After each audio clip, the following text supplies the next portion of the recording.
સન pharmaceutical industries દ્વારા દહેજ વિસ્તારના સુવા ગામ ખાતે મહિલાઓના સશક્તિકરણ માટે વિશેષ કાર્યક્રમનું આયોજન કરવામાં આવ્યું। દહેજ વિસ્તારના સુવા ગામ ખાતે સન ફાર્મા કંપની દ્વારા 104 બહેનોને સર્ટિફિકેટ તેમજ સિલાઈ મશીન અને બ્યુટી પાર્લરની કીટ આપવામાં આવી। આ બહેનોને રોજગારી મળે અને આત્મનિર્ભર બને, તેમના બાળકોને સારું ભવિષ્ય આપી અને ઘરમાં મદદરૂપ થાય તે હેતુસર સુવા, કલાદરા, જોલવા, રહિયાદ અને નદેરા ગામની ભેગી મળીને ટોટલ 104 બહેનોને 90 દિવસની બ્યુટી પાર્લર સિલાઈ કામ કોર્સની તાલીમ આપવામાં આવી અને તાલીમ આપ્યા બાદ બહેનોને સર્ટિફિકેટ, સિલાઈ મશીન, બ્યુટી પાર્લર કીટ આપવામાં આવી।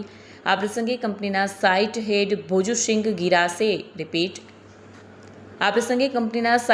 ભોજુસિંહ ગિરાસે ખાસ જણાવ્યું કે બહેનો આત્મનિર્ભર બને તો સમાજ ખૂબ પ્રગતિ કરી શકે છે અને સનફાર્મા કંપની સતત પ્રયત્ન કરશે કે બહેનો આત્મનિર્ભર બને। સાથે જ એચઆર હેડ બલજીત શાહ મેડમે પણ બહેનોને પ્રોત્સાહન પૂરું પાડતા જણાવ્યું કે આજના યુગની નારી ખૂબ જ સશક્ત છે, એક સાથે ઘર, જોબ અને બાળકોને સાચવી શકે છે।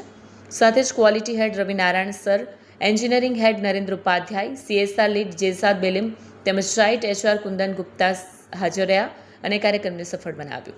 વિડીયો જર્નાલિસ્ટ વિરેન્દ્ર પાટીલ સાથે સત્યા ટીવી ન્યૂઝ ભરૂચ।